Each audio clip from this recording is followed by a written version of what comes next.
This podcast is brought to you by Tri-Velo Coaching, where we help triathletes and cyclists like you train smarter to race faster. I'm your host, Jordan Donnelly, and on my left is former Australian Ironman Champion and head coach of Tri-Velo Coaching, Gerard Donnelly.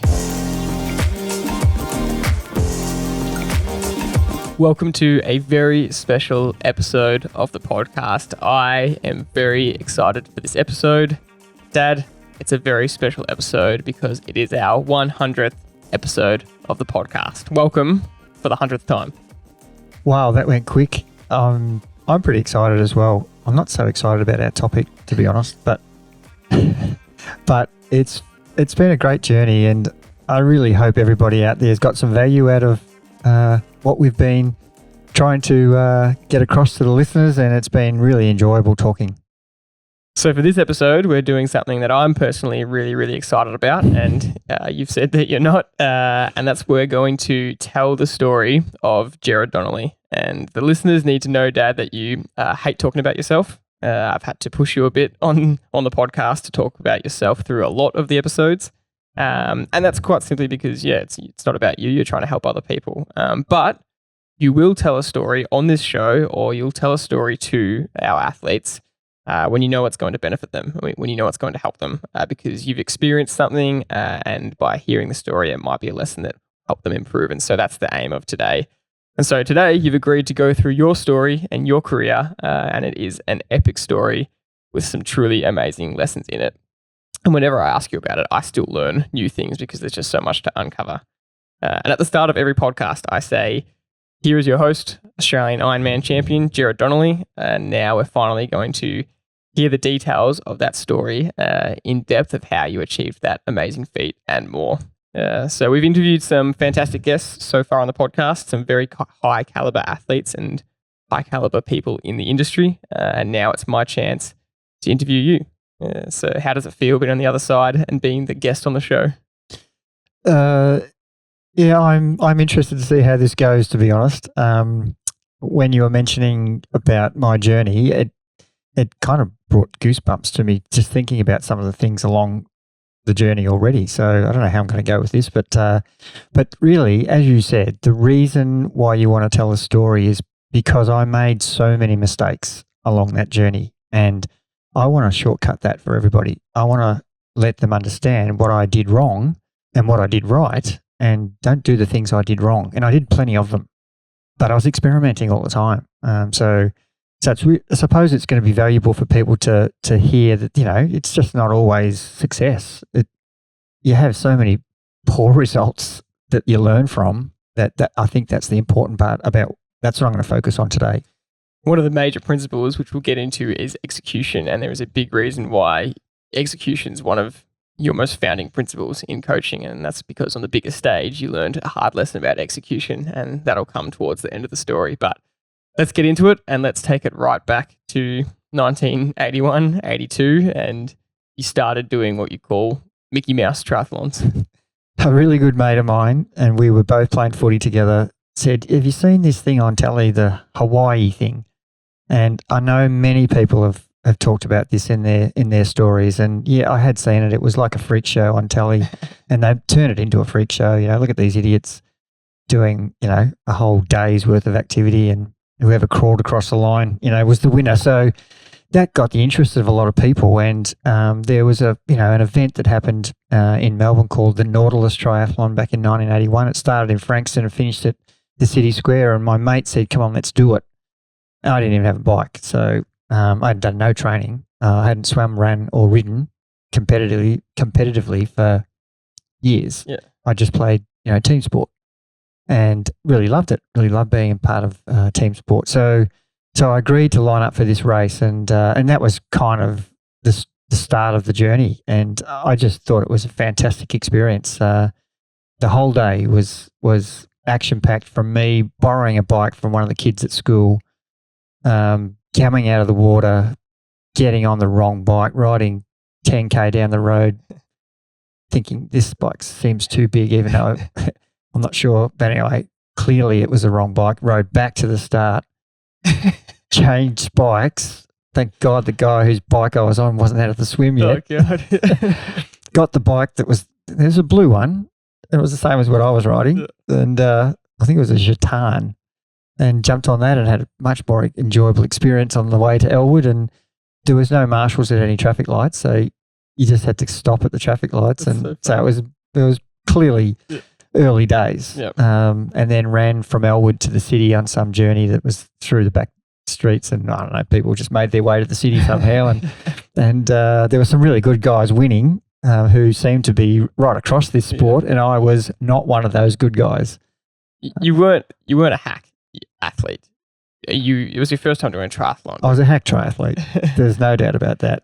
But I rated myself as a sportsman, so I thought, well, I'll have a go at this. And it was a good lesson in so many things about preparation and planning. And, I did no preparation, I had no planning, pretty much had no idea what I was doing, but still enjoyed the journey. And I really understand now what triathletes who are new to the sport, the excitement and exhilaration they feel, no matter how bad an experience it is, it's still pretty fun when you finish to know you've gone through 3 different sports and the ups and downs of the day and the things that happen to you, the amazing things that happen to you, and the people you're swimming next to bumping heads, and the people you're on the bike with chasing each other. And then, it was a lot of positives, even though there was plenty of negatives. But that was it.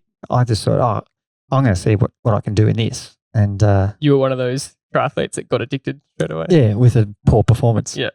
I think you either go, that's crap, I'm not doing that ever again, or my mindset was, I can do better than that. So let's see what I can do next time. And that was my point just then. You weren't a hack athlete. You were a talented athlete from when you were a kid. You won state titles, went to nationals, won national title as a 12-year-old.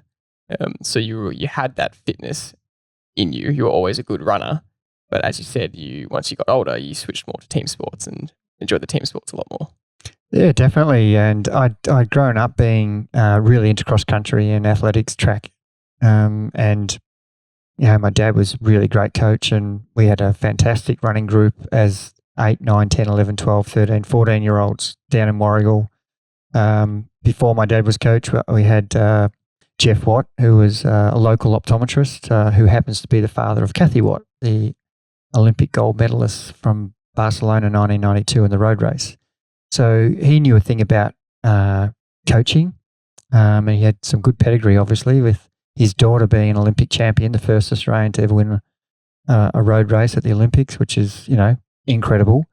He'd run Boston marathons, Chicago's. This is in the 1960s and 70s. So to have him mentoring us and my dad learning all of the things that he knew already about interval training, who would ever, it seems common now, but in the early 60s and 70s, there was very few people doing that type of training.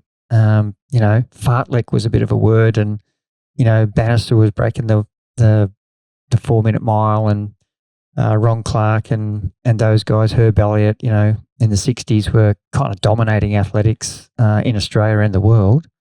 But he was learning, he just used to, there was no internet to find information. You had to get books and read things in newspapers and talk to people. And he was great at that. Jeff Watt was ahead of his time, and he taught my dad so many good things. And they used to have hours of discussions at night when they'd come over to our place and discuss training. And it was kind of interesting because you're all caught up in that. Even as a 10 or 11, 12-year-old, I can't believe how determined and motivated I was to have success. And we were doing training sessions as 12-year-olds. Like on a Monday night, I can still rattle off the sessions we did. When we talked to Montegetti on the podcast, he talked about doing the same sessions for 25 years. Well, that's what we did since I was 8, 9, 10, 11, 12. And it only took till, when I was 10 or 11 and 12, where on Mondays we'd do an 800, then a 600, then 3 400s, then 3 200s. And they were all pretty fast. I can remember running the 400s in 70, 71 as a 10-year-old. I won 11, won 12 on a grass track that he'd mown for us. In bare feet. And Wednesdays were 6 400s and Thursdays was 8 200s. That was our program. And then we'd race on Saturday, and then Sunday we'd go for a long run in the hills. as a 10-year-old. And I base my whole running coaching on a lot of those principles. It's funny that 50 years later, it's still the same principles. Yep. And I think we trained probably too hard. A Wednesday, Thursday track session in a row. Yeah, and Monday was, after a Sunday and Saturday race, it was, but we were the fittest guys in Australia, and no one was training like that. If you look at Olympic 800-meter runner at the moment, their sessions aren't too dissimilar. They're still doing 800, 600, 200s. Yes, plus they're doing run in the morning, an easy run in the morning, 5 days a week. It's funny you bring that point up because I want to bring this out early, and this is absolutely unbelievable. If you're listening to just the audio, you won't see this, but it's worth jumping on our YouTube and checking out the footage of this. And you pulled out this, it's an old lecture pad book. And it's dated 1986.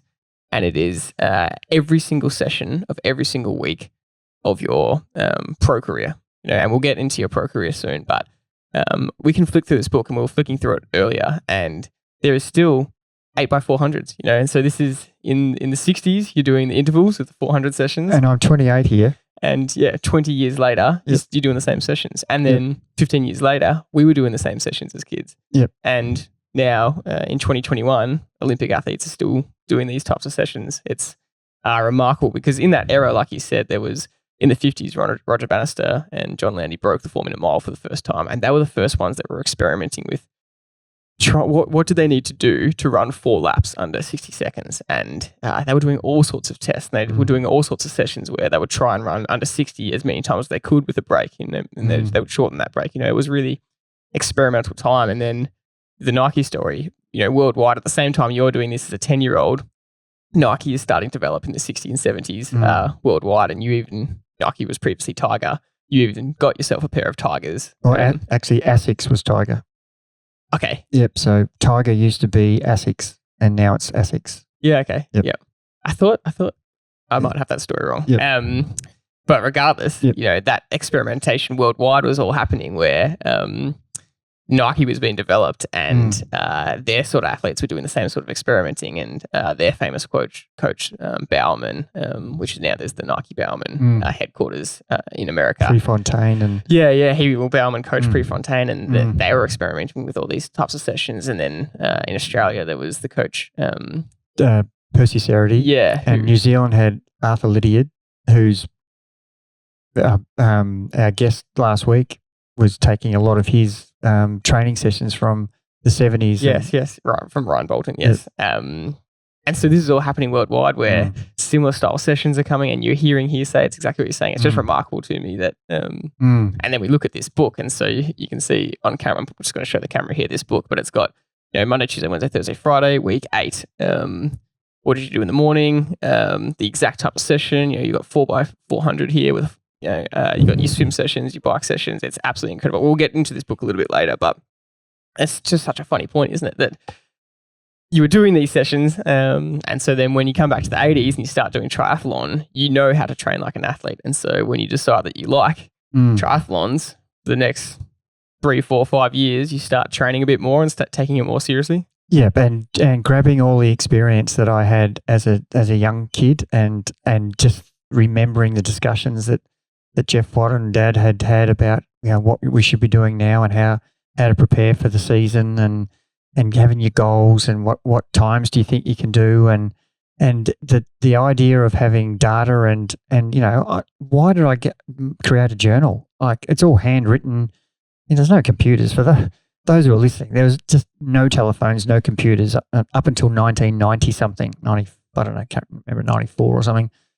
And up until that stage, everything was just learned from reading about it at a magazine or just historical books that had someone had done biographies on the life of Herb Elliott and Percy Cerity's coaching, remarkable hill repeat sessions on the sand dunes at Portsea.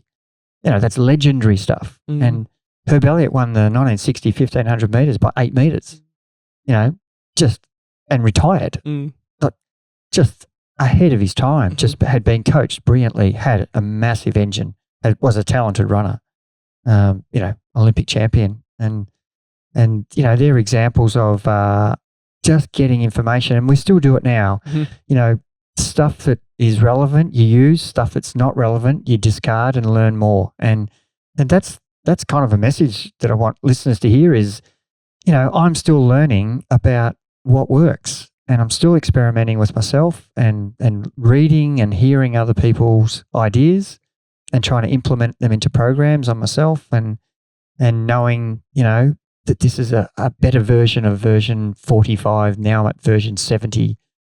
There's so many versions of, you're just trying to keep ahead and give everybody the opportunity to be the best they can be. And it doesn't have to be winning Olympic gold and winning Australian titles. It's just being a better version of yourself. And that's where the planning, and that's why that book is, to me, I think that is data personified. It's me just writing in what I did. I made a plan of what my training week looked like, what my training month, what my training year. And here I am filling in the data. And we talk about that a lot in our podcast, post-analysis. And I was doing that for my training sessions before I had the luxury of sitting at a computer with a spreadsheet. You've got your races and you're riding your swim leg. How did you feel? What happened? Your bike leg, how'd you feel? What happened? And your run leg. And you're just putting in your time because there's no more data available. That's right. But you wrote... I wrote, swam strong, lost concentration, finished off the pack. Yeah. That was my summary. Yeah. Ride well in the hills on the bike, was weak on the flat. We just read an entry like that. Ran super. Yeah. 1:12 for half marathon. I was like, finished the race off, really pleased. Yeah. And one of the things that stood out for me in the book is that you wrote down every single race and every single result. And through 83, 84, 85, you were doing every local club race. You started doing some interstate triathlons and your results were slowly getting better. In the 81, 82, 83, you were doing local, what you say, pissy little club triathlons and coming 10th and 12th. And then you start to come top 5 in those local ones. Then you start to come top 5 or 6 in bigger triathlons. And by the time you hit 1986, you were training really hard and performing well at most races you were entering. And you ran in the journal. It's so funny. You were doing 1 or 2 triathlons a year in the first few years, and then you started ramping it up. And then something changed in 84, 85, where you suddenly did 15 races throughout the year. And then there was a turning point on your honeymoon in 1986. So talk to us about that. Well, certainly getting to that turning point from, as you said, I was teaching full-time as a phys ed teacher at a Catholic school in Melbourne at St Bernard's in Essendon, which was unbelievably good opportunity. And I lived about, 15K, 20K away, and the traffic then wasn't that good, but it's a nightmare compared to what it is not now is a nightmare compared to what it was then. But I just used to commute on the bike as part of my training because I didn't have time to train because I was coaching the school cross-country boys most nights, or I was coaching the swimming squad in the morning. So it was far easier for me just to commute on the bike and get my riding in and then swim with the guys and run with the guys. So I ended up pretty much doing 3 sessions a day and working as a phys ed teacher. I had a fantastic life. It was, how good is this? This is, and teaching during the day was really good. I really enjoyed it. And so getting to that point of starting to do a lot more races, getting fitter, concentrating on my training and experimenting with a lot of the training sessions with the boys at the school to get them. And, the sessions, what do we do on the sessions? We did lots of 6x4s and 8x200s and seeing how they coped with that volume and learning that they couldn't quite cope with it because they didn't have the background fitness. And so a lot of them got injured early. It was too much intensity. So really learning, unfortunately, by making mistakes. Which is a great point because we haven't released this podcast yet, but we just interviewed the Norwegian head triathlon coach, one of the top triathlon coaches in the world at the moment because of the success of the Norwegian athletes. And we were shocked to hear him say on the podcast, almost identical what you just said just then with his athletes. He said, I actually wasn't that good at the start. I was very much experimenting. My athletes got injured. This is with world-class athletes and it is just a constant learning process no matter what level you get to.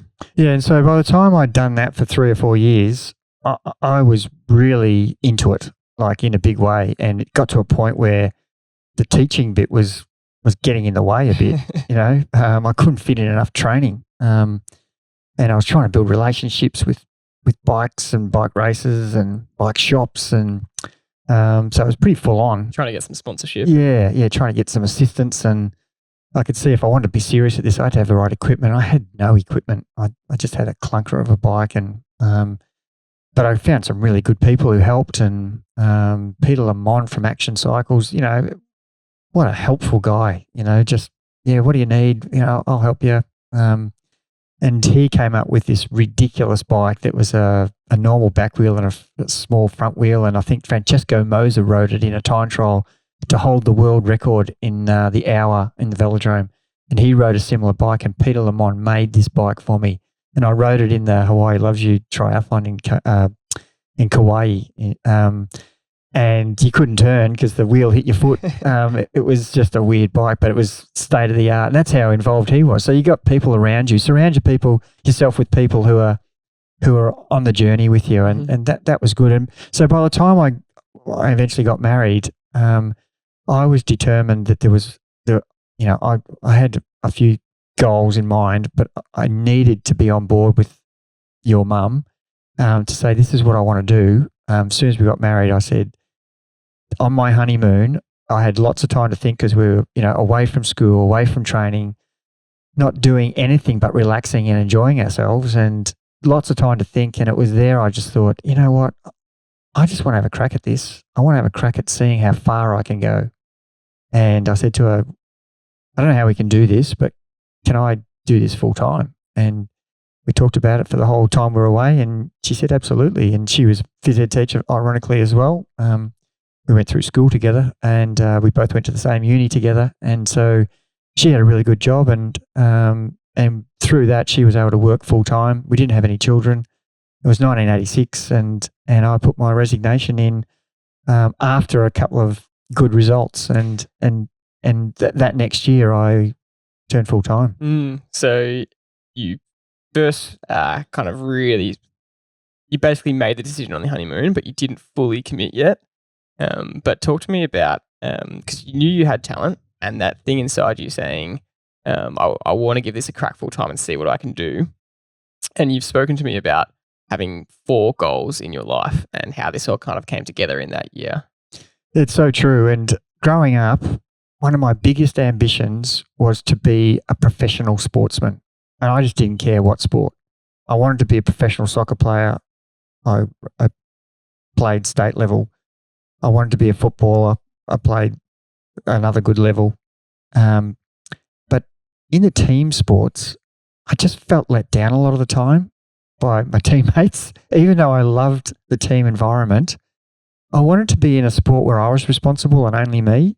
And so I thought, I still want this ambition to be a professional footballer or a soccer player or a cricket player, but I was kind of being held back. And so I thought, well, if you're such a hero, go and do it as an individual. Go back and be a running, a track runner, but the triathlon kind of thing, this was it. I thought, this is the sport that I think I can fulfill that goal of being a professional and see how long I can be. So my ultimate goal was, as a phys ed teacher growing, I just wanted to play sport. That's why I became a phys ed teacher. Anything to do with, marbles, where there was competition. I wanted to be involved. And when I was at uni, we did gymnastics, we did trampolining, we did sports that I'd never ever seen because we had no phys ed when I grew up at school. We had sport, which was play footy in winter and you play cricket in summer. That was at my school. So I never knew what phys ed was, and I heard that there was a course where you could actually be a phys ed teacher. So that's what I want to do because I can just play sport. And through uni, I just played sport for 4 years, and there was some theory stuff there that I didn't have much interest in, but I should have taken a bit more interest in. Yeah. But certainly, that was such an enjoyable part of my early days. And so the goal of being a full-time at something was now firmly entrenched in my head. This is my opportunity. And to be a professional athlete. Yeah, and the risk reward was huge. Here I am asking my new wife if I can not work full-time and just have a muck around with being a professional athlete. And we both were on board with it. We decided that if I could do well for the rest of the year, then next year we would start it. And so the events came for the rest of the year, and that's when I started to actually do okay. And then, what were the other 3 goals before we get into those races? I always wanted to represent the green and gold. I always wanted to represent Australia, and whether that was on the Aths track or, there wasn't much opportunity as a footballer, but as a cricketer, I thought I could be a test cricketer. That's how ambitious I was. But anything to do with representing my country it was a really big drive for me. So anything to do with national championships was, and being able to represent your country in Olympics or Commonwealth Games, I just thought that's a goal that I would like to tick off. And I'm picking goals that are pretty bloody massive here. I want to be a full-time professional athlete, and I want to represent my country. So I'm not picking little things here. And I think that's what drives me with my coaching is I really want people to think about what do they want to get out of the sport they're doing, whether they're cyclists or whether they're runners or whether they're triathletes or mountain bikers. What are you trying to achieve? And being a better version of yourself is as big a goal as being a representative of your country. And that's the message I want to get across. There's no that's big, that's small. Everything you select is your big goal. And being a better version of yourself is massive because that takes commitment, planning, preparation, all the things that it takes to be an Olympian. And, we've talked to many Olympians on this podcast, and they all say the same thing. It's consistency. It's the willingness to put yourself out there and risk everything and put yourself on the line, pin a number on. And even if you're not racing, just try and consistently train to improve yourself. So that was the second big goal. And I thought I could trump that one by saying I want to win a national title. I want to be an Australian champion at something. And so on that honeymoon, they're the 3 things that I started with, and I added a 4th. So the 3 things was, if I'm going to do this, these are the 3 things that I want to tick the boxes of. And your mum, as you know, is on board with whatever crazy ideas I have. And she would never say to me, are you being a bit ambitious with that? What happens if you don't achieve those 3 things? Will you be, forever bitter and twisted? She never said any of that stuff. It was like, if that's what your dream is, go for it. Mm-hmm. And the 4th thing was, I want to do this in my own time. So I don't want to have to stop because of some reason. I want to be able to do this. And when I'm finished, I'm finished. And of course there were reasons why you have to finish. But yeah, so that was the goal. There were the 4 things. Let's see how it unfolded. So that year you started entering more races and performing well. And there is one particular race which changed everything. And that was you ended up going to Hawaii for the World Long Course Championships. And I want to bring something else out again, another prop, because we have this incredible article that I think one of our clients might have. Oh no, actually, I think Gran kept this, didn't she? Yeah, she did. Yeah. And the headline reads, and I'll show it on video. But for those just listening, the headline reads. So you're not quite a professional yet. I'm still working at St Bernard's. Yeah, and you've gone to this race to test yourself against the world's best current triathletes, and you're really improving as an athlete. And this is 23rd November. It's dated 1986. And the headline is Dark Horse Stuns Field. Gerard Donnelly recently left Australia with high hopes of finishing in the top 20 of the World Long Course Triathlon Championships in Hawaii. And there's a quote from you that says, I didn't expect to finish anywhere near the winners, as I was basically just aiming for a place in the top 20. But you ended up coming 4th in that race. And there's a whole lot here. You didn't know what to expect. It says here you're still sportsmaster at St Bernard's College, which is in contrast restricting in how much training you can actually fit into one day. So you set off on the beach in hopes with nervous tension, and it goes through the race, and it's quite an incredible read, to be honest. But that probably cemented in your mind that you can do this. I've got to preface though, Jord, it was, what date was that, October? 23rd November. November. Okay, so most of the guys had done Hawaii in October. So I picked a race that I knew there was probably not going to be such a good field because they'd all competed. And mind you, Scott Molina was in the race. I think he won. Yeah. Who has won Kona. Yeah. So I was, I couldn't get to Kona that year in 1986. I don't know what the reason was, but so I thought, what's the next biggest world race? Because Kona is a world Ironman. This is a world long course. So I thought, right, this is a race, and I'll just see how I go. I rang the race organizer and said, I've come somewhere in Australia. I think I came second at the Endurathon, Australian Endurathon Championships, and so she gave me accommodation. So that was my first experience of.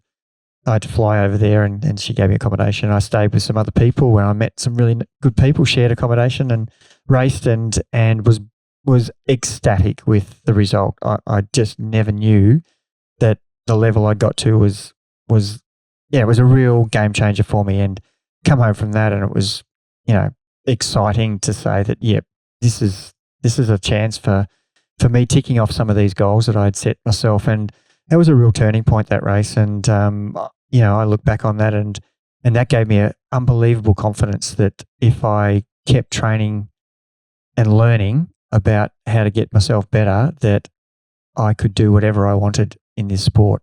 Even though I hadn't won anything, it was just a confidence booster for me, and I thought I belonged. So you came home and quit your job? Yeah, I resigned and taught. It was November, so just finished off the year and resigned and started my career in from day one as a professional. And it was a really exciting period, and it was as you would expect. What races can I do? Can I do 100 races in 2 weeks? Can I train the house down? I made 100 mistakes in the first 2 years of, the first 6 months, first 3 months, everybody's telling me I got all advice from all, Ruben Chapman's came out he was in that race as well, and he was a really good Hawaiian athlete. He came to Australia and stayed in Melbourne, and Brian Upton was the guy who let him stay at his, it was the pub in Mount Waverley on the corner there across the road from the Glen. Can't remember the name of the pub, but Ruben came out, and he was a professional. He was full time, and so I trained with him. Boy, did I was on a steep learning curve, and he was just laughing at the stuff I was doing. He said, "You're training too hard," because I was still doing my ATHS training, still doing the intervals, not doing any endurance. I was competing in an endurance sport, yet I was doing all this hard stuff. Hard stuff's good, but not every session. And that took a long time. And now it's easy for me to say now, you're training too hard. And people go, no, I want to get better. And that's how I was. I wanted to get better. I want to get better quick. I want to get better now. I don't have 4 years. I have to do it now. And I didn't have the base. And I got really good at getting the base really quickly. And one of the decisions we made, because your mum was teaching at Berwick and I was teaching at Essendon, and we lived in Box Hill, which is halfway between. So there's a fair distance between the two jobs. So now I wasn't teaching at St Bernard's, and I was free to live anywhere. And we both decided that we needed to go to the Dandenongs to train. And it was very close to Berwick. It was literally a 15-minute drive for her school. And I could live anywhere. And I chose the Dandenongs because it had the famous Sherbrooke Forest where Ron Clark used to train. Chris Wardlaw, in his heyday, was a really good runner before he coached Moneghetti. This is, in that era. So for those that don't know, the Dandenongs is this hilly region which we still live now. The family still lives, and it's 40 kilometres east of Melbourne, and it's the closest kind of real good hilly mountain range. Yeah, but it's nothing like Boulder, Colorado, or it's 600 metres. Yes, is the maximum to Olinda. But it's the hills and the strength that I knew was the difference between pretty much winning and losing. And that's what I lacked. I lacked strength. I had speed to burn. I was a really good 800-metre runner. And it was something that I just couldn't sustain it. I'd run well, for a half marathon or even, 10Ks and 15Ks. But when it came to the marathon, I just faded badly. And so that was an easy no-brainer. We have to move to where I can train at Sherbrooke Forest. And and get the leg strength that I, really needed, so that the back half of these runs I could sustain the pace I was starting with. And, all the athletes I coach will laugh because, starting strong and finishing and fading is the thing that, I've said for fuck's sake so many times to people, what were you thinking? And it's exactly what I was doing. But it was because I wasn't fit enough. The guys now are making the mistake. They're fit enough, but they're still picking the wrong starting number. So that was, that was a game changer. And within a year, within 6 months, I was running the house down without doing the hard, flat out intervals that I used to do. I was still doing, 1 interval session a week, but, 2 hill repeats, 1 hill repeat and 1 long endurance run. And, that is still the bread and butter of what I know works. And we've got examples, even the last 3 years, of people trying to run too fast and then getting them to run strong in the hills. And they're doing PBs without doing any intervals and not getting injured. It's an unbelievable experience you have to go through yourself before you can manage to help other people. So talk to me about your mindset and how you were coping over that 2-year period. You were really changing your training based on everyone you were learning from. You mentioned that one guy that told you, you needed to train a bit easier, but it wasn't just him. There was a lot of athletes. You were going to races, learning from people, training with different squads. I was like the super sponge. I had all my own theories, but these guys were beating me. So I wanted to know why. And what was I doing wrong? Because I, without being too boastful, I really rated myself, yet I wasn't winning everything. And for me, that was a little bit hard to take. So I set about finding out what everybody else was doing and just picking and choosing the components that I thought were useful and getting rid of stuff that I thought was a waste of time. And so I joined groups for running. I joined groups for swimming. I joined groups for riding. And I started by doing all their sessions and realized pretty quickly there was so much irrelevant stuff happening, and then just picked the one session with each group that I thought was going to help me, push me the day that I wanted to train hard. I joined those groups and they were smashing me in most sessions. And it was kind of frustrating and, just really had to hold my nerve and back myself that it will take time and I can't expect it to happen. I'd been really seriously doing it since 84. So I should be doing better than I am, considering I'd really been serious for quite a long time, but not, when you go professionally full time, it's not a great difference from what I was doing before, except I had more period to rest in between my sessions rather than working.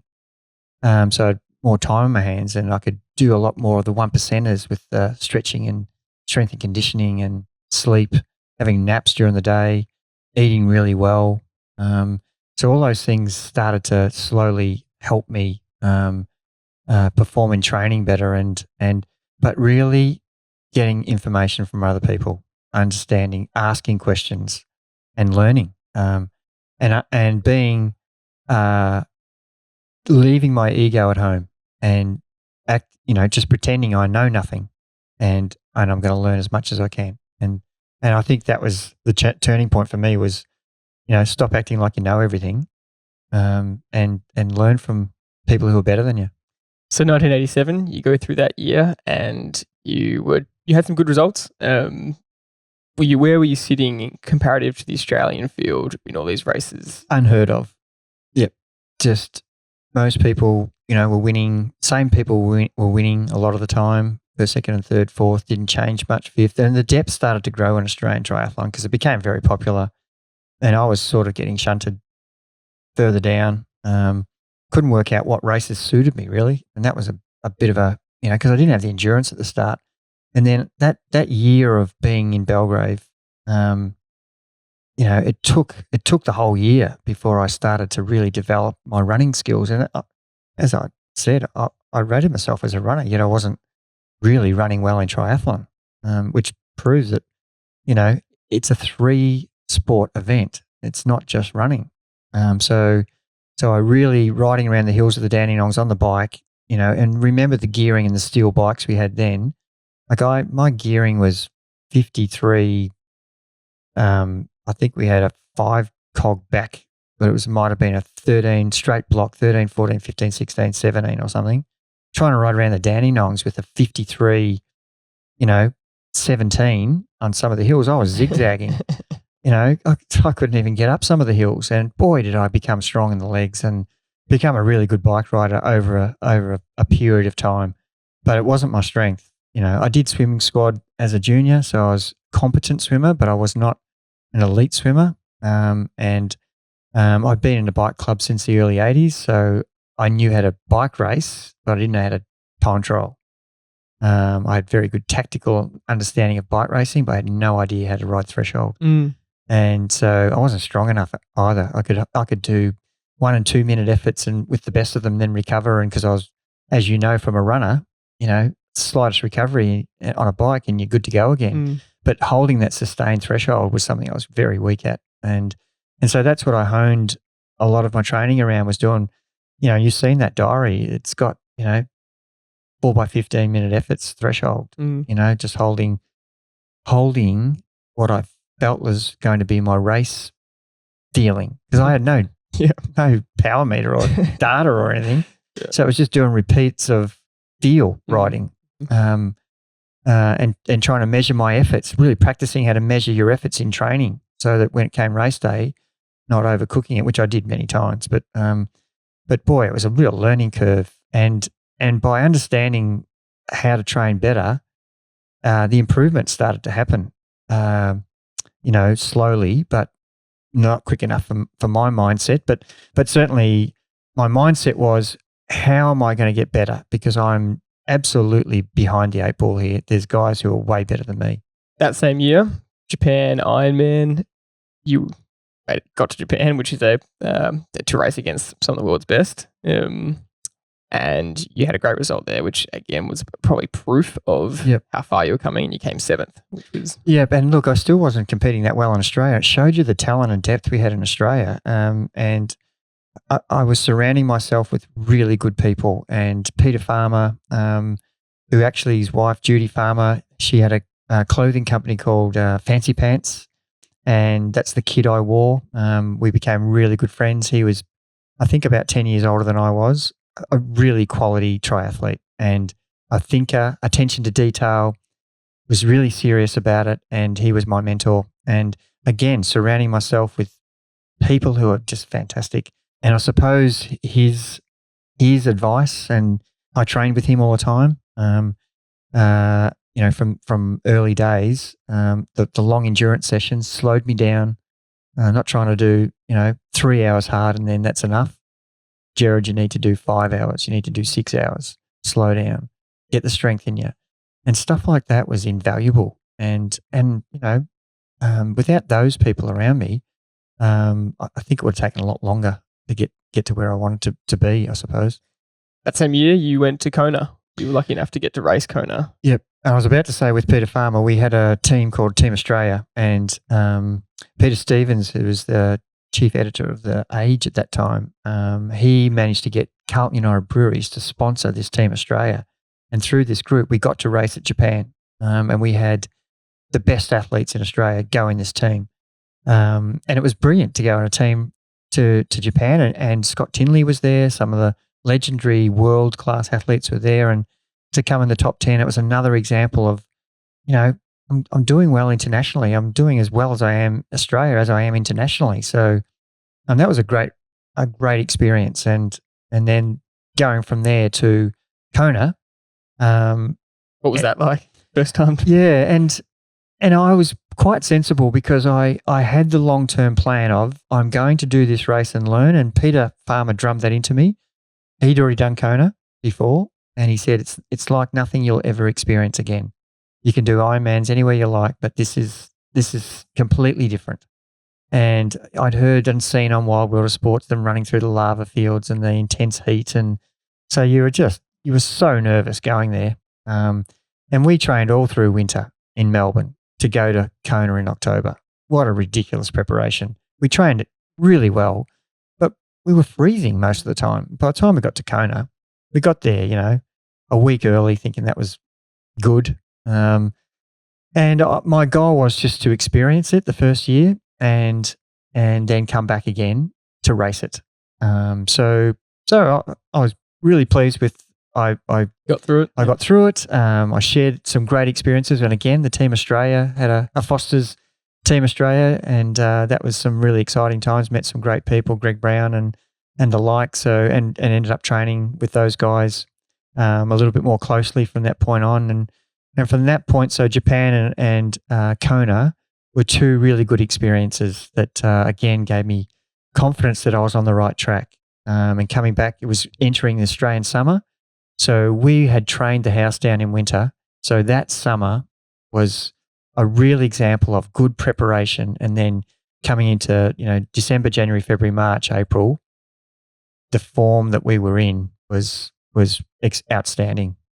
So, I mean, the result in Kona was not as relevant to you, but you came 57th or something. Yes. And there's a great photo crossing the line, I think, with one of your teammates. Rod Sodaro. And you guys hold each other's hands up, and because it was just a fantastic feeling to actually finish, because you were so nervous about what would entail. And run strong, run even, run strong, ride strong, and not just run controlled with patience. And do the whole race with patience of not trying to kill myself. And there were plenty of people falling apart. That was the year Julie Moss crawled across the line. The famous video. That got the headlines. The winners didn't get much headlines, but she got the headlines she was an absolute gun triathlete. I think she won Kona, but she pushed herself way beyond. And that was an eye opener to me to see how far the human body could actually go. But it was a good experience to go and do it. It set me up for. So at this point, how is the dream of becoming Australian champion going? Because it's pretty far away. What would you be ranked among? 10th, 12th, 15th? If I was lucky. Yeah. Yep. And you had this dream and you were starting to come into form. Yeah, and there was a bit of pressure I put pressure on myself because here I am. I've had a whole year of no work, and there's people around you going, "How's it going?" Doesn't seem like much has changed. So I felt a little bit of that. It wasn't intentional, but it's always there, perceived. But I just stuck to, what I thought was working, and as the longer I lived in Belgrave, the better I was becoming. The coincidence was extreme to me because in my journal, I was just running similar courses every single week, and without trying, my times were coming down. I was just getting stronger and stronger, and riding same courses each Wednesday. I'd say 2 minutes faster. I wasn't trying to kill myself, but I had no data except for the time. You're doing the exact same loops, yeah, because that had the most hills. Yeah. And other days I was doing easy rides. I'm just talking about the days where I was meant to be riding and running hard. So that was kind of exciting. I knew from the times that I was doing, without any other data, I knew the times. And of course, there's wind and rain and temperature that would affect those results. But generally, I could see that I was improving from 6 months earlier. I was doing now 15 minutes faster than I was doing 6 months ago. So that's got to be good signs. So I couldn't wait for the races to start happening, and I'd set myself on Foster 1988 for the Ironman. So now I'd done Japan and I'd done Hawaii. So I thought I was pretty good shape to go okay. That was the Australian Ironman Championships in Foster. Yes. Had you told anyone that your ambition was to win when you were not a very well ranked? No, that was just between your mum and I. I think I told Peter Farmer that, and he believed me. He said, "There's nothing stopping you here. You've just got to believe in yourself." Guys didn't rate you. It would have been embarrassing to say it.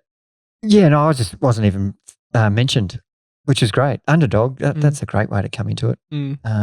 I wasn't a factor or a consideration. And so at what point, how long out from the race did you start to believe that you would go well at this race? We did the World Long Course, the Australian Long Course 2 weeks prior, and we were just looking at that before. And I actually ran super in that day, and I knew then that I didn't win that race, but I came, pretty good placing somewhere. I can't even remember. I'd have to look up the book. But yeah, that was a real confidence booster. And it's amazing, isn't it? You know, for those listening, how a shocking result can just deflate you so much, and then some good performances you can just start to realize that you're a chance for whatever you want to do. So I really want to paint this picture of this 6 months, 3 months, 1 month leading into the Australian Championship. Because 2 weeks out, you suddenly found yourself in a really good position. But the lead up to that, it was a single-minded goal. Yeah, and look, I'd done the Endurathon at Geelong. I think I came second. So that was another result. So the results were suddenly 10th, 15th, 7th, down to... Yeah. So, don't forget I had started this in 84, 85. So I had people say, oh, you just came from nowhere. And I'm saying, no, I had since 84 to 88, I had 4 years of being nowhere.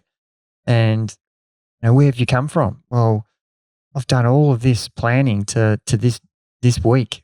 And the confidence I got from Geelong, I really thought I should have won that race, but yeah, just fell short a bit. But just knowing that, I can do this. And it was all to do with execution, better execution, stronger at the back half of the ride and the run, and being a hold your nerve, not lose the plot, have a tough mental approach that, I deserve to be here, and all those things that I tell my athletes now prior to their race, is they're talking about doing a PB, and you deserve to think that you can do a PB because all the training you've done is telling me that that's possible. I won't tell you that if I don't think it's possible.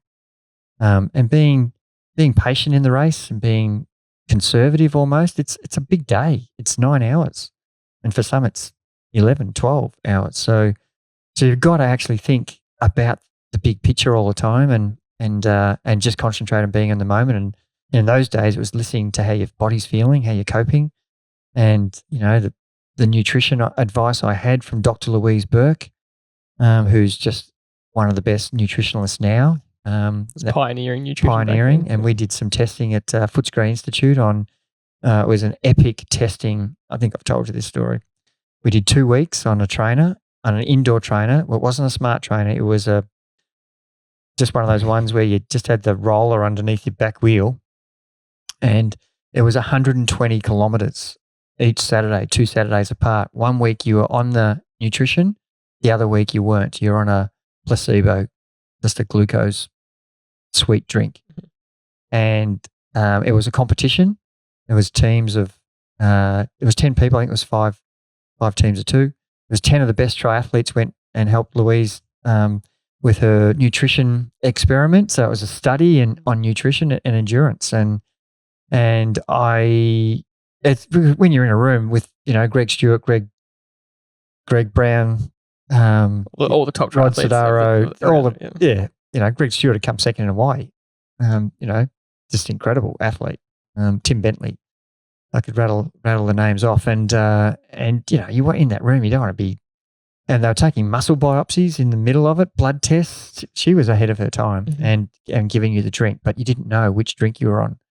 So I don't know, 80K into the ride, I'm riding too hard and fading badly, and guys are riding really well, and you kind of look around the room thinking, is he just fit, or is the nutrition helping him? And I had to get carried to the car. Yeah. That was a horrible experience. And then the next week I was thinking, well, I hope that wasn't the drink, and now I'm going to perform worse, because it was the worst experience of 4 hours on a bike that I can ever remember. Anyway, of course the story is just rode the house down and finished 20 minutes quicker. And her drink was a game changer. So that's what I used at Costa. And all those little things all contributed, came together at the right time. And you got to be grateful for knowing all these people at the time, the Peter Farmers and the Louises, and going right back, to the start. So you're thinking of a lot of these things when you're preparing. You've got a lot of time to think about this race. It's for me, it's the big race. It's your A race. Yeah. It's what this is my destination race, and not sure what I would have thought if I hadn't performed, but as it turned out, winning that was a game changer. You talked about having a tough mindset there. Anyone that knows you knows how when you decide that you want to win something, you're ruthless in your attitude towards it. And you've told the story on the podcast actually of how much it was your focus and how when you were doing this course around the Dandenongs and doing your big loop, and when you'd finish the loop, you would visualize yourself finishing the Australian Ironman, crossing the tape and and you'd actually put your hands in the air on the training run. Yeah, I had bollards to stop motorbikes and bike riders from going into the trails of Sherbrooke Forest. And the bollards are still there, and it could just fit your body through. And you know those bollards, and because you've run that loop many times. And when I came to that at the end of that loop, that was fist pump, hands in the air. I had to go through the bollards to get that. So that was, an excuse if anybody was looking at me going, "What the hell are you doing?" So I have to get through the bollards. Yeah. But that was me visualizing coming down that finish straight, and I remember coming down that finish straight thinking about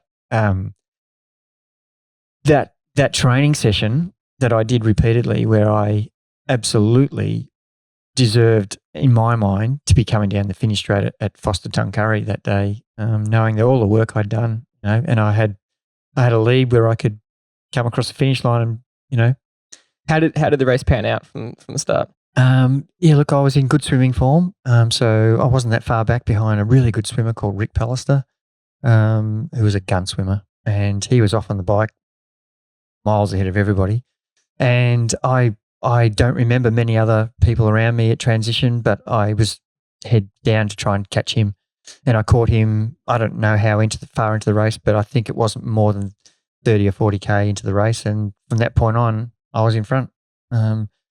And I knew there was so many good athletes behind me, and they could have been coming. They were coming. I knew that because we were out and back, and I could sort of see where they were. And I was always thinking of, in terms of data, where are they, how far? And I was looking at my watch to see how far they were at the different variations of the turns. And it was a really dead road, suited me down the ground, undulating, just like the back of the Dandenongs, just crappy roads. And I knew the strength I had, and all I had to do was maintain that lead from these guys, no matter how hard they were riding, as long as I stayed ahead. Do you have any low points on the bike that you remember? I don't remember that. I remember the run more so. You probably don't remember the low parts when you win a race. Yeah, no, it all seems pretty fine actually. But in the bike, I knew that I had to concentrate on my nutrition because I had that experience in the lab, and that was a key thing.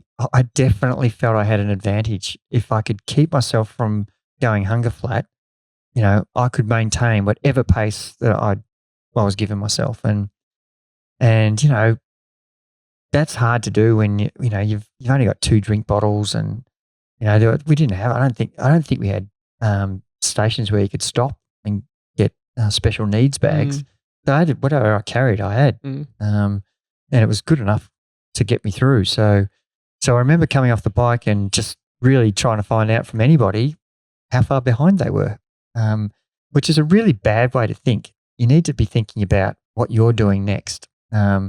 Reasonable in a marathon, though, it is, yeah. Just know. I was asking the question because I wanted to know whether I needed to be right at the top of my range for my running or whether I could ease into it. That was kind of what I was asking. If they were right there, I knew that I was going to be under the pump. So I didn't want to run too hard early. And so their experiences that I pass on now to athletes is having knowledge about what's happening is really crucial in making good decisions.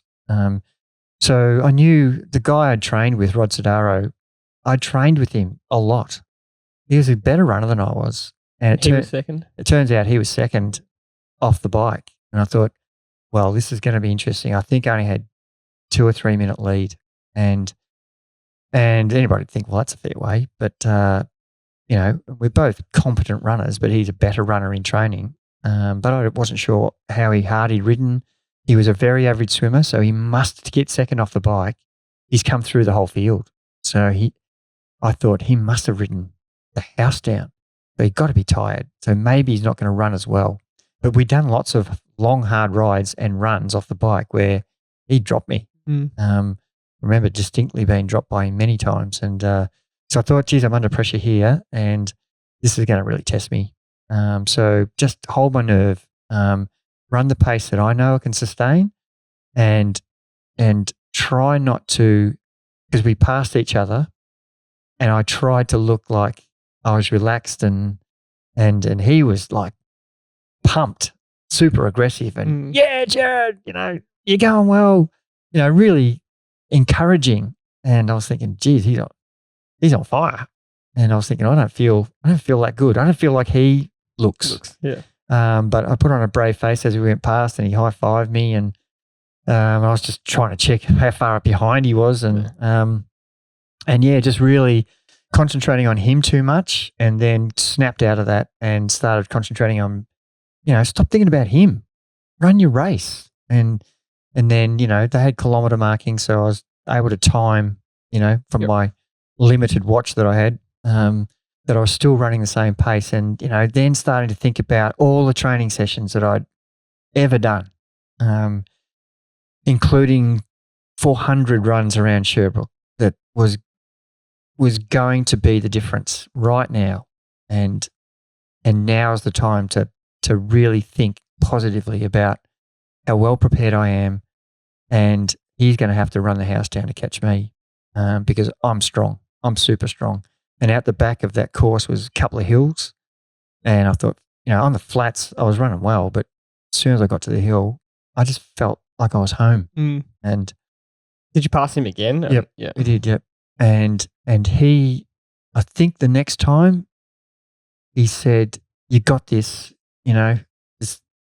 I can't get you." He conceded. Yeah, and it was something like that in a really good way. He actually went on to win 2 years later, which I was so rapt for.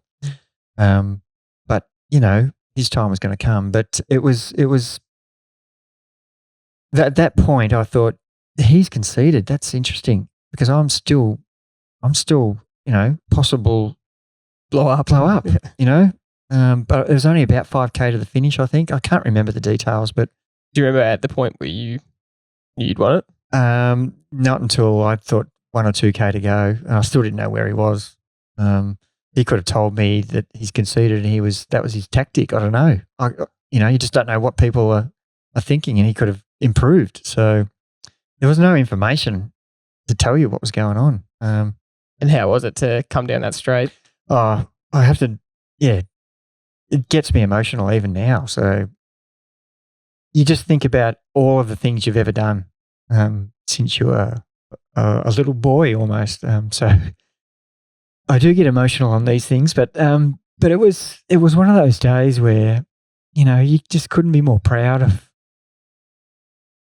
of what you've achieved. And stop. Yeah. That's right.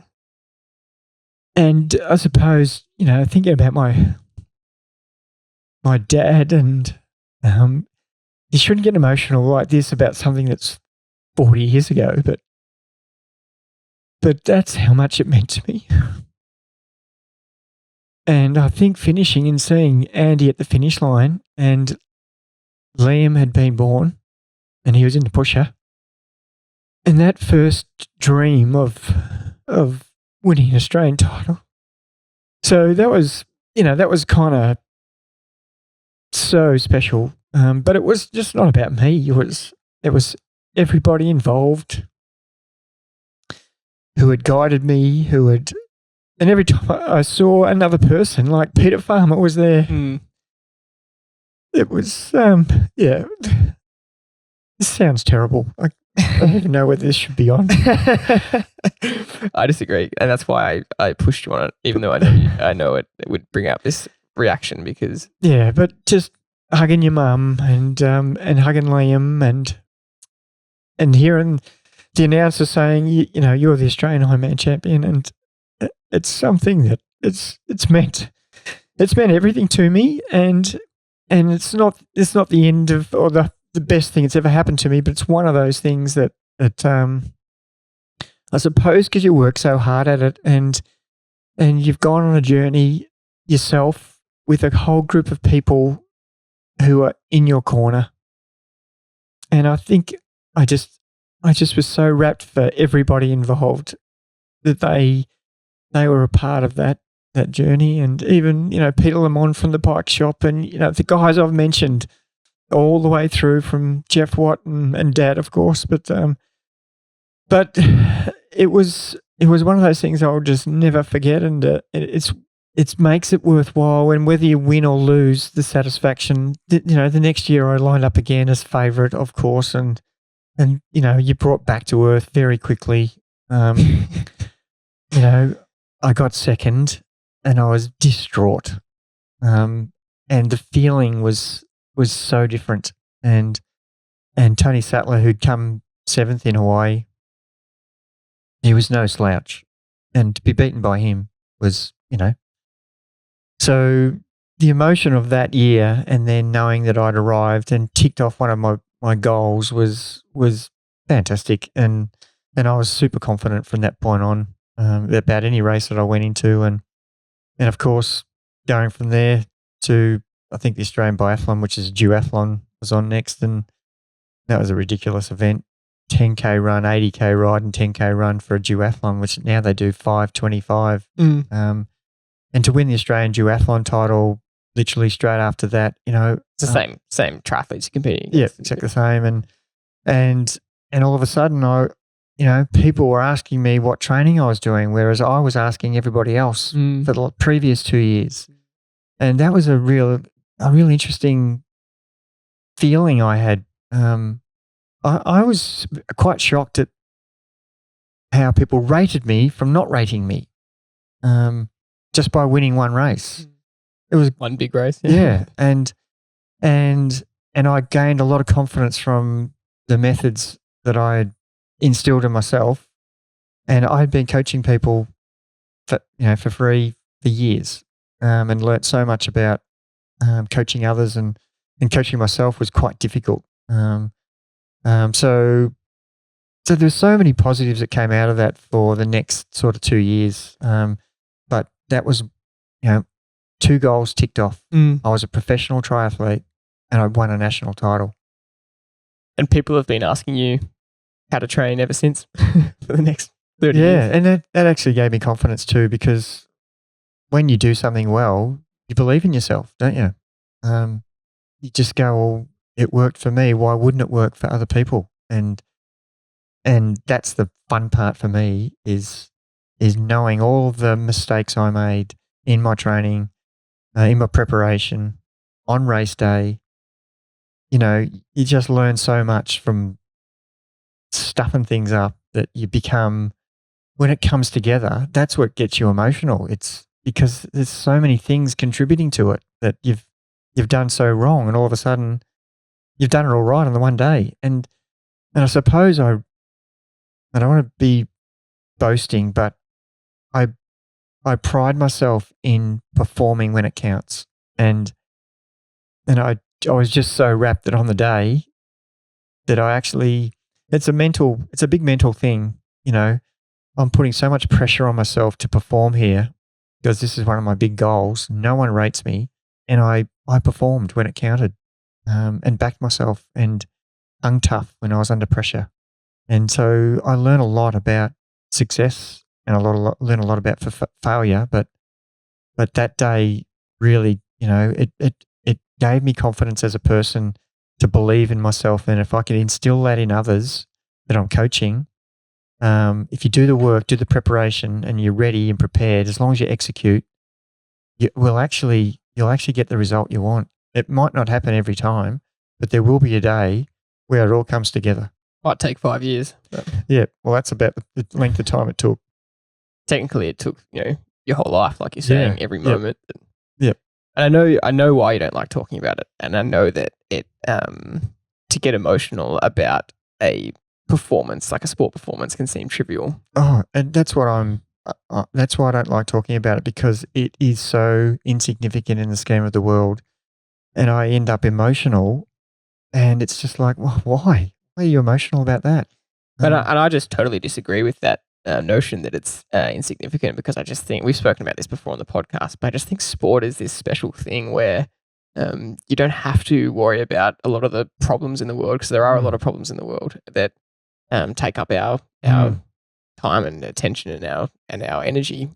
And when you watch the Olympics, you get to see all these miraculous stories that get everyone emotional. You'll be watching an athlete that you absolutely don't know from a different country, and people will tear up watching their story because of what it took to get there. And I just think that is the power of sports stories and the power of sport in general. And like you've said, whether you've done this to become Australian champion or whether any athlete that has set a hard goal, like a PB or a certain performance, that has put the same amount of pressure on themselves, because whether it's going for the Australian title or not, we put out the same pressure on ourselves, and then to achieve it has felt the exact same feeling. And I would probably say to you it was a different extent because that's how much you wanted to win. It how emotional you get now shows how badly you wanted to win. I don't think you could have achieved that result without wanting it that badly. It's funny, when I had all those losses, and there were, out of 100, there were 98 losses and 2 victories. I was not emotional when I lost. I was so determined to improve. So keen to, what do I need to do to get this victory? What am I doing wrong? It was study, analyze, think about it, determination, no emotion.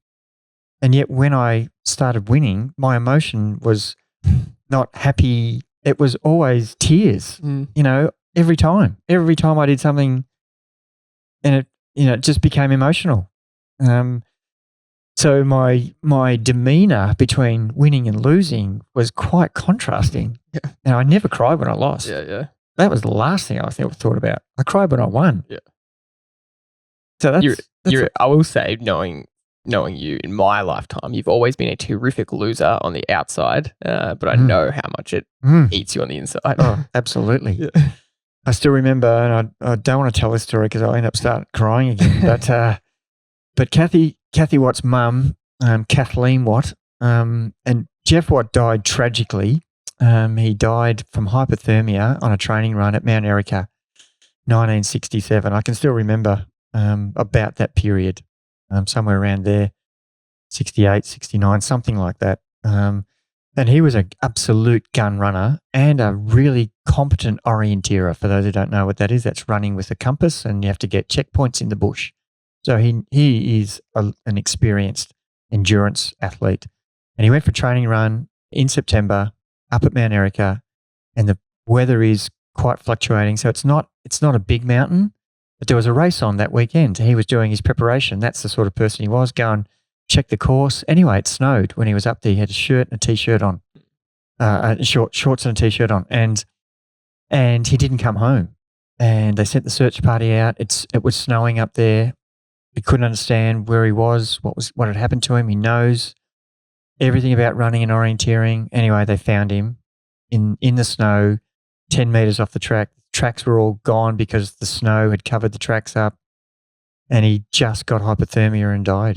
It was an absolute horrible story. And I remember winning the National 800 meters as a 10-year-old and giving my medal to his wife.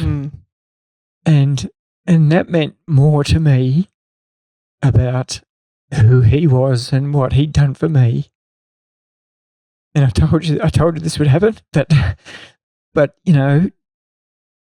that was one of the best things I could do, was to give my gold medal that I'd worked so hard for as an 8, 9, 10-year-old to her. And, I can remember running around the yards and she's going, "No, I can't take that off you." And I'm saying, "Yes, you have to." And, and that sticks in my mind as well. And that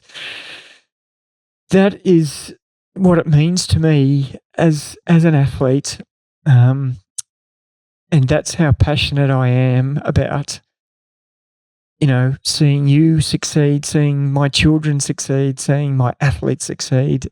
It means equally as much. And I've been on the phone to guys who've done PBs, and I'm in tears with them. Yeah. And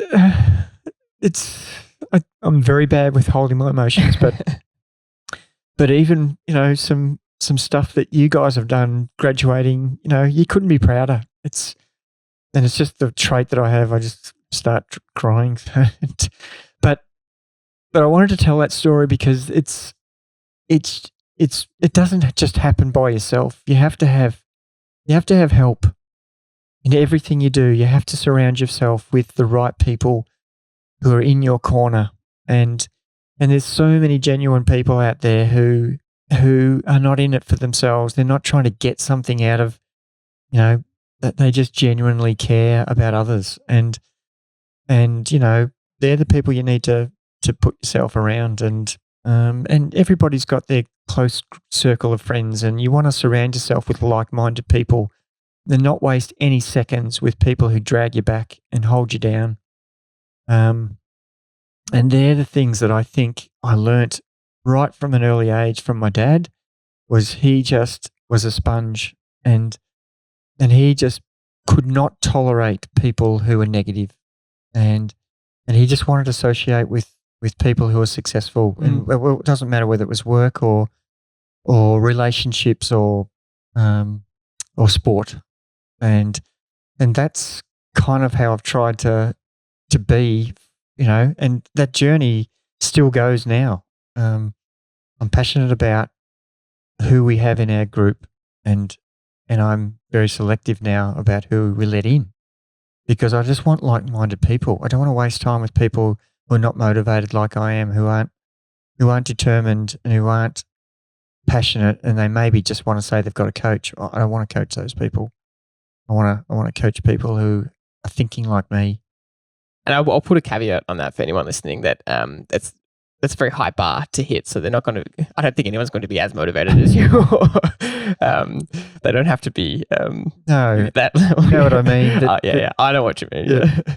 You want motivated athletes. I don't mean they aspire to be a professional triathlete or give up everything for the sport or win national titles, or represent their country. You want them to better themselves. That's exactly right. Yeah.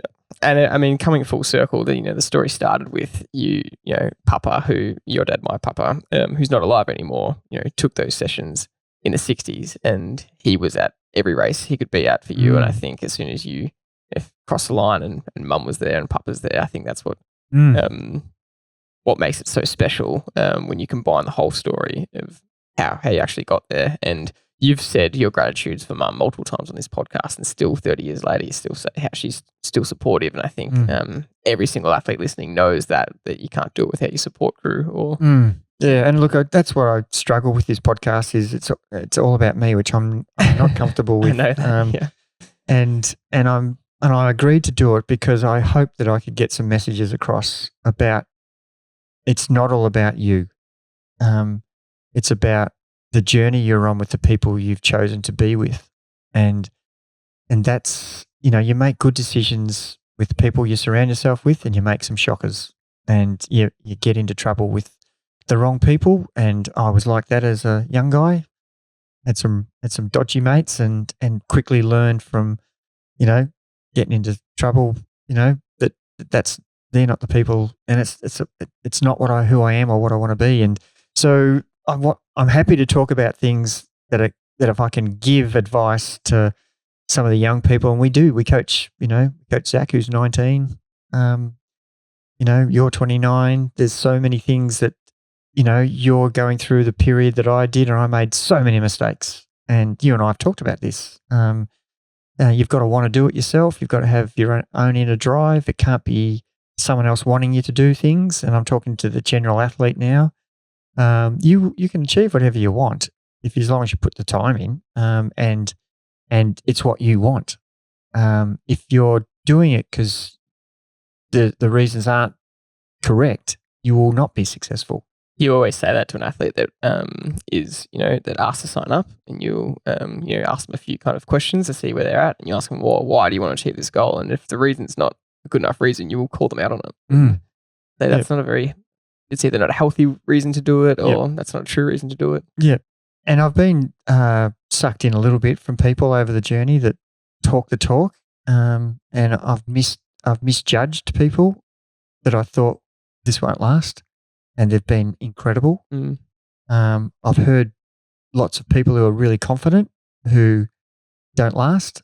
So I've had the whole spectrum, and so I can't judge people until I see their performances. And that's what I've learned. Whatever people say or however they act is irrelevant when it comes down to what they do. that says everything.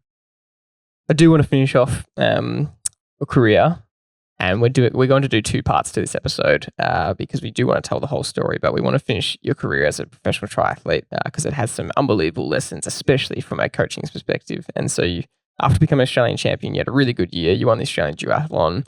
You had a great result at Reunion in France. In France, Yep, you went overseas and with another team. Yep. And that was against it was Northern Hemisphere versus Southern Hemisphere. That was the competition, and it was a 3K swim, 130K ride, and a 30-something K run. And we climbed 1,000 meters on the bike, and it was 36 degrees at sea level and 12 degrees at the top of the hill. And you know, the Northern Hemisphere had Scott Tinley, Scott Molina, Mark Allen. They had the best athletes of that generation. We had Greg Stewart who'd come second, and you know, the rest of us who were nowhere near the level of them. Not quite, because you had yourself in good form. You had the confidence now. You knew you were a good racer, and you went to Kona again, this time to race and this time to do well. And again, it was an internal goal to do really well. But you would say you were, I mean, let's just tell the story. You raced well, you swam well, you were at the front of the pack in Kona on the bike.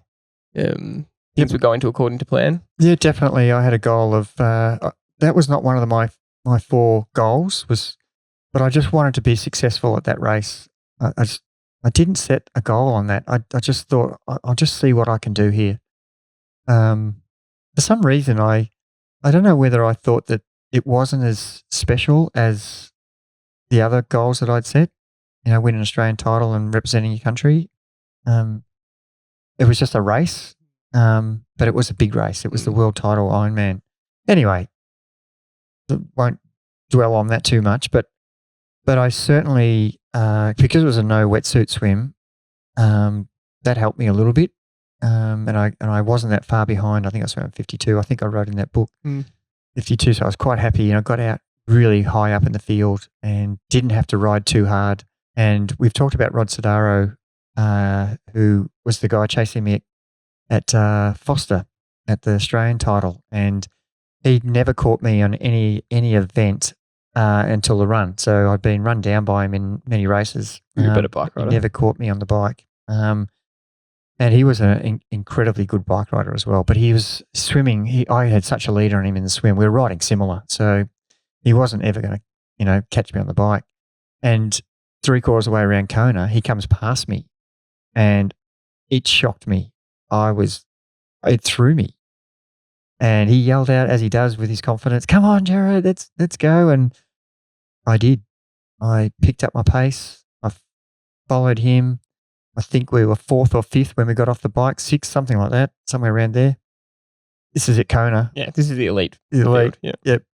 And there's only Mark Allen and Dave Scott ahead of us, and Scott Tinley, the legends of the sport, and a few others, Mike Pigg, I think. And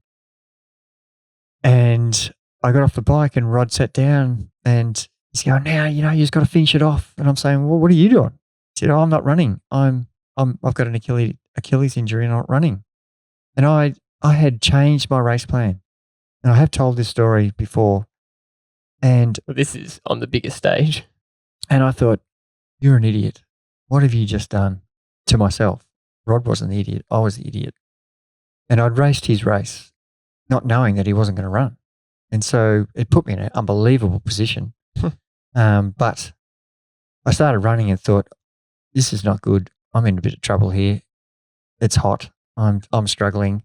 But I just did the same thing, thought about all the training, the mindset, went through the process. And the course is quite different. You run from, the course is not the same now as it was then, but you run from one end of the island through the finish area and then out to the lava fields. And now you don't do that. Yep. So I think we might have ran 8K or something to the finish area, and we go past all the family, and that was great. And I was quite in control, running well, holding my place. And then we get out into the lava fields, you go up the hill, and then the Wild World of Sports camera crew came alongside of me, and I remembered this vividly.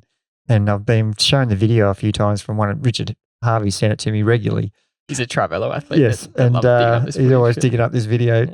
What were you thinking, Gerard?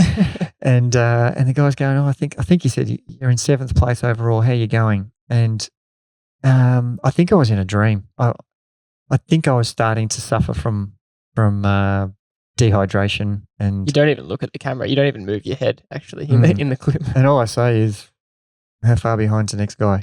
And that's the wrong mindset, We've still got a fair way to go. But I kept going and kept my form, kept running okay, tried to get as much drinks into me as possible, but I think I was definitely dehydrating. And because we'd not really trained properly in the heat from our winter, I think it was slowly catching up on me. And we got to about, I think, 38, 39K mark. I was still in the same position. I hadn't lost any spots. Leading Australian, thinking, just got to get to the finish. I'm not going to win. I'm not going to beat Dave Scott or Mark Allen, but I'm pretty damn happy with where I am and just hold it together. But we went down coming into town. For those who've been to Kona, it's a long downhill. That's the one you go out into the lava fields. And all of a sudden, my quad started to cramp up. And I think there's 2K to go. And I'm still 7th.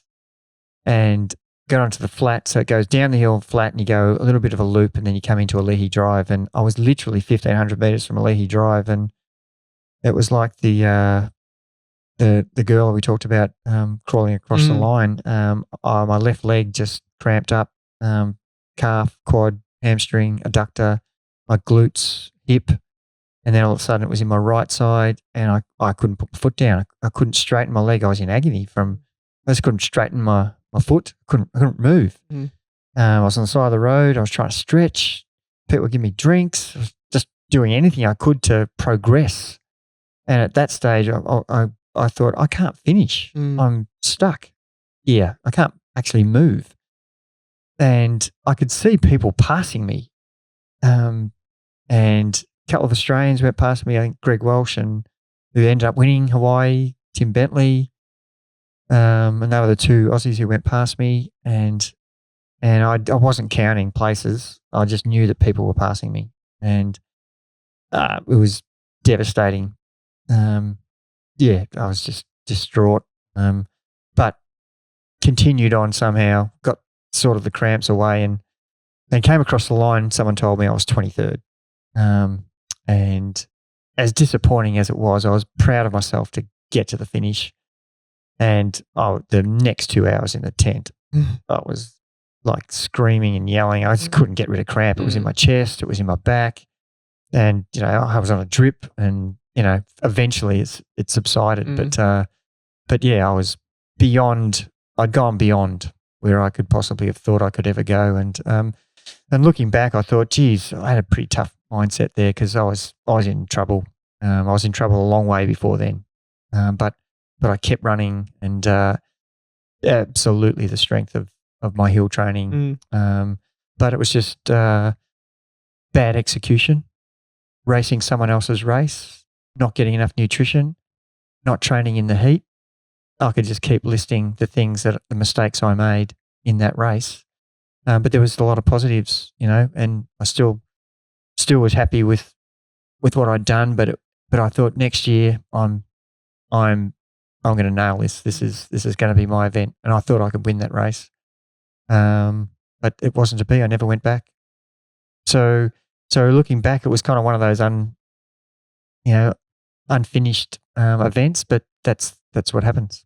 And it created, for those that know Tri-Velo philosophies, it created some of the strongest Tri-Velo training principles. I mean, execution now is 50% of the game plan with Tri-Velo, and it probably stems from results like that. Yeah, definitely riding too hard caused my dehydration, which caused my cramp. Riding someone else's race. And you always say it's not the race isn't a 39-kilometer marathon, or 40. It's a 42-kilometer. Yeah, and it's not a not a 2-leg event. It's a 3. Yeah, it's 3 sports. Which is so harsh to say because the result is nothing to blink at. And it was a great lesson. Yeah. It was a lesson that I never would forget. Which is why when you say it to athletes, You're saying it with conviction because I've done it in the biggest stage. Yeah. And, we've seen a lot of, I watched Australian Story the other night, Jana Pittman's story. Fantastic story. What an athlete. What a maligned athlete, but what a class athlete, world champion. But she never won the Olympics for, lots of reasons why. But she won 2 world titles as a 400-meter hurdler. She's now a doctor. She's an incredible person. 6 kids. But, she said that, that Olympic gold medal it still haunts her even to this day. So examples of, things sometimes don't happen the way you want it. You had one final goal though to try and tick off before you finished your career, and that was to represent Australia. Yep. And I really changed my whole mindset because you couldn't do it in any, there was no Olympics, there was no Commonwealth Games. And all of a sudden it became part of the Commonwealth Games in 1990, March, I think it was, 1990, something like that. And I thought, I'm doing all this Ironman stuff. Can I do an Olympic distance as fast as, to get selected for Australia? That was my next goal. So I'd done Kona, then I went back and did Foster again, got second. And after that, I said, that's it. I'm not doing any more. I'm going to concentrate on, and I thought, no, I'll just do this, and this could be the end, because we had Liam and Matt was due to be born. I'm desperate to get selected for Australia. It's the last goal. Can I hang on to be a professional athlete for another 6 months after Kona in 1989? I sort of had the Ironman win. I'd got second again. I'd done well at Kona. So even though I thought that I could do Kona again in 1990, the Commonwealth Games, when it became available, that was a game changer. So I kind of lost focus with the Ironman. I was just going, this is my chance to tick that final box, represent Australia, and I have a chance here. So I changed my training to start to go back to a lot of the speed and intensity stuff, and still kept doing the strength stuff, did more hill repeats like intervals, which we do a lot of now, as you know. And we used to do that at Sherbrooke. There's a hill packet track. We used to do some intervals up that, hill repeat intervals, and really, focused on doing, I think it was a 5-race series, and they selected 6 male and female athletes to represent Australia in the Commonwealth Games for the very first time at Auckland in 1990. And I had to compete in all these races all over. There was one in Albany in WA, there was one in Noosa, there was one in Geelong, I think there was one in Wollongong, and Adelaide there might have been a race. So I was up against it, and we had some really good athletes by this stage. Yeah. So yeah, it was a big change for me, focusing my training differently. And to cut the story short, it was 5 epic races that there's a story in every single one of them, and I didn't win any of them, but I got accumulation of consistency. I based my goal was, if I can be consistent and be in the top 5 or 6, because they're taking 6. If I'm coming first, second, third, fourth, fifth, or sixth in any of these races, it's on a point system, they can't ignore me. And I'd been, this is the first time I'm back in subjective selection. And what happens if 5 of us are on the same points? Anyway, I didn't think about that. It was like, I've just got to perform. And so eventually, it came down to, I remember Noosa, I tore my calf muscle with 1K to go, and still kept running. And that was an injury that stayed with me from, I think that was November 89. And then I had to run at Geelong. I was injured, and I raced at Geelong and still got a really good place. I think it might have been 4th or 5th at Geelong. I might have been 6th at Noosa, running with one leg for last K. If we wanted, we could just go to the book and we would see all these. Yes. And all my writing, what was going on. And anyway, Geelong, they read out the team after that race. And yeah, that brought tears to my eyes again. And I just couldn't believe that I'd actually been selected. And, I had a ruined calf. It was January, and the race was, it was February or March, the Commonwealth Games. And I couldn't run. I could not walk to the car after that race. My calf was so torn. Did everything to get selected. Yep. So that was one of the prouder moments. And getting the green and gold jersey, the running gear, the blazer. I've still got them. They're in the back of the cupboard somewhere, but they come out fancy dress when you were little kids. Used to wear them. And that was absolutely the most proud I think I was of anything that I'd done, was finally ticking that represent your country and going to the Commonwealth Games. It was only a demonstration sport, so it wasn't a real sport in the Commonwealth Games, which was we found. So we weren't allowed to march at the start, so it was a little bit disappointing, to be honest. But we got to be there, and I got to see Di Castello and Moneghetti run the marathon, and Lisa Ondiki win. I can't remember whether Moneghetti won or Deeks won. We had legends. And I watched Andrew Lloyd win the 5K, beating the Kenyans. I was there. It was great. We did our triathlon first, and then I was able to stay. So it was a fantastic experience. Unfortunately, I went there by myself. Your mum couldn't come, but I was pinching myself saying, here I am. I've ticked off the last box, and I was so injured after that. And it was from my back, and turns out later that, I didn't know at the time. I've got a chronic back injury, which I've had since then, but managed it fine. And I just continued to get injured from that point on, and ended up running some individual marathons after that. When Matt was born in 1990 and you were born in 1992, and Georgia was born in 1994. So we had the 4 kids under 5, and I couldn't do triathlon at all. I finished as a professional. I ticked my boxes. Couldn't have been prouder. Look back, the only thing I probably wished I'd done better was Kona. But I was determined to run a good marathon, and that was my next goal. Got my calf fixed for a period, trained really well, did 3 or 4 individual marathons without a 180K ride in front of them, which was so much fun. And coaching my brother to do break 3 hours, then break 2:48, then break 2:40. Just seeing me improve for 20 minutes was huge buzz. It was the finish line was obvious and evident. There were no funding financial money in triathlon. So 4 kids. No.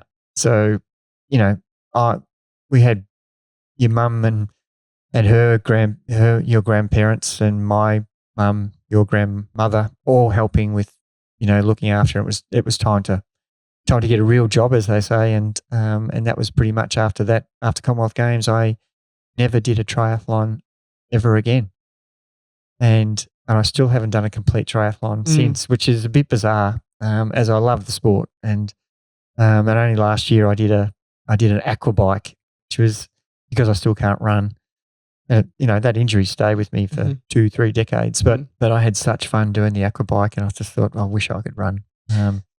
It's been an interesting period. This is a question a bit off topic, but I'm curious to know your answer based on knowing your mindset. If you had the choice of not going that hard at the Com Games and not injuring your calf so bad that it ruined your next 30 years of running, would you, if you had your time again, would you not do it? Or was the goal so big you think you wouldn't be able to say no to? No, I definitely wouldn't be able to say no. And I made mistakes with my injury. And that's one of the things I push people now is I didn't have the advice. There was no, sports injury was not a regular job for people. There was very few sports physicians, who were, you could count them on your hand in Australia, how many were doing it full time. So I had no advice. I thought that icing and resting and then returning to running was all I needed to do. And I just kept repeating that mistake. And then I'd last 2 runs, 2 weeks, 2 months, and then I'd tear it again. Then I'd tear the other leg because I was compensating. So I just kept making the rehab mistakes. And that's why I'm so adamant now is do the ice, do the rest, but do the rehab. Make the leg stronger. The reason it's breaking down is because there's a weakness there. But I never treated the weakness. And so looking back, yes, doing those events and pushing myself so hard and causing that injury, if I had the right advice to say do the rehab, I would have got over it better. I would have been able to run forever.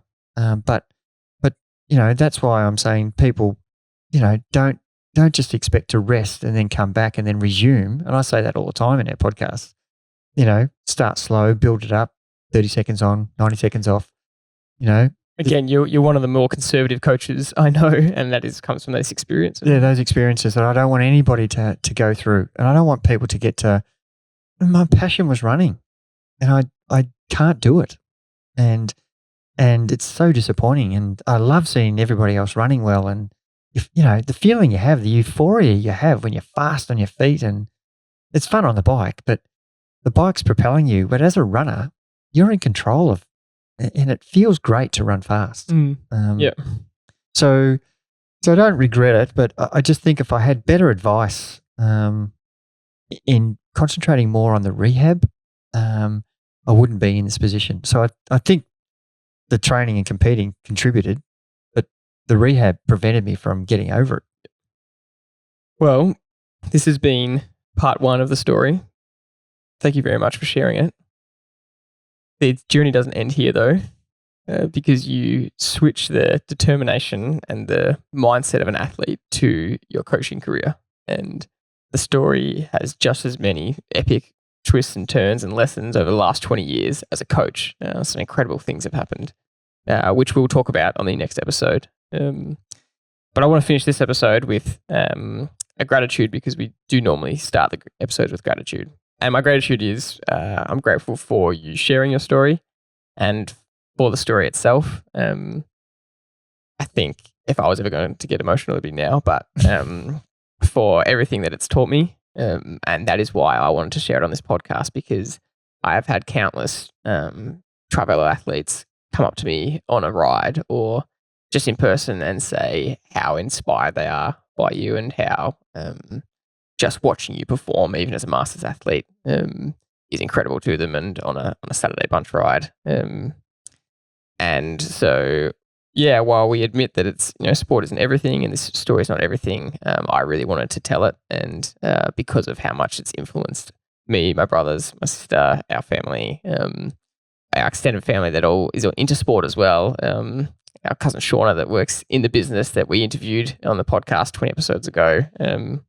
That got me emotional. Yeah, that's my gratitude, and so that's that gratitude for this episode and this story. That's a fantastic gratitude, and look, I'm grateful for you putting me through this, although it is tough to get through it. But I'm grateful for the fact that I've still got a journal that I've kept since 1986, and just bringing it out, and it sits in the same spot in the cupboard. I know where it is, and there's actually 2 of them, because I filled the first one up and had to go into the second one. Thank God your mum had put November 1987, because that told us when the new one started, when the old one finished, because I was putting November, but not the year. Yeah. So I had no idea what, 100 pages of what year was it. Yeah. So all I could tell was where the races were. So that journal, that really taught me a lot, and I'm grateful for that's helped me understand how important data is, because the data that I was collecting with no data to collect, it enabled me to be a better athlete, because I was tracking everything. I was fully understanding where I was at any particular minute. I'm grateful for the fact that I was so attention to detail about that, and putting race number 1, and you've seen there's 100 races with results, where it was, what the result was, and even at one point how much prize money I won next to that. So it's, which is the funniest part, because it is, because one race I came first, I won $100, and that was quite a big race. Yeah. So I just feel that stuff like that to still have available, it really has made me understand how technology has made it so easy for us to have that much information, that we should be using it better. And it's really what I was using with, I haven't showed you this, but there's a few graphs at the back. I drew graphs of my heart rate from the Training Peaks performance graph. I was manually doing a page of graphs and trying to come up with some sort of, standard thing that I could plot on this graph. my running, I was on a before Microsoft Excel. And yes, I was putting week 1 time and putting the running dots on. So I'm grateful that I kept that stuff because it really taught me about attention to detail and preparation. And without that, I don't think I would have been nearly as good a competitor. I was looking for the extra stuff all the time. I don't know what other people were doing. I know Peter Farmer kept a journal. Mm-hmm. I think he might have been the one that told me that I should need to do that. And as usual, I would have gone, oh, yes, not really. But I still remember when you asked me that question about when we were on our honeymoon, I was so focused that I was trying to think of what are the 1%ers I need to do. And as a physio, Phil Bedlington, it just crossed my mind now. I know we should be finishing, but what a person, what a human. Just saw that I had this back injury, and he got me through 86, 87, 88, 89, 90, just treating me every week. He treated me for free every week at Sandringham Sports Medicine, where the pool is there now. And he started in a little back room out the back. And I just hope he listens to this podcast because I did see him a few years ago. There's another guy, Oscar Carlson, who was a good mate of Phil's as well. And Oscar still trains triathletes, and Oscar must be 70-something. I saw a picture of him on Facebook down at the beach swimming a few months ago. I just thought, that's fantastic. I yelled out to your mum, Oscar's still swimming. So people like that, that you're on your journey with, and I'm grateful for all of that. So it starts with the journal, but I'm grateful the people I've met on this journey. I suppose that's the bigger picture, is the good people I've met and become associated with and learnt from, and they've molded me into the way I think and the way I perform as an athlete. And as a person, that's completely different, but as an athlete, I couldn't have been happier with the people I surrounded myself with and who went out of their way to help me. And without that, I would never have achieved anything. And that includes your mum working full time to support me and never questioning, never getting jealous, never, complaining, and, just doing everything so that I could be successful. Unfortunately, someone came along and turned the journal into an online calendar called Training Peaks, and that's right. That makes things a lot easier. It does, doesn't it? This has been a big episode, and I've loved every second. And there's more to come. Like I said, I'm really excited for the next part of the episode to talk about really how Trivelo was born, and out of the coaching, and some of their stories over this last period, which has developed into what it is now. And who would have thought, 30 years later, there's a podcast that's going out to now over hundreds of thousands of people that they're hearing this journey. And I can't wait for the next episode. So fantastic. Thanks for listening. We'll see you on the next one.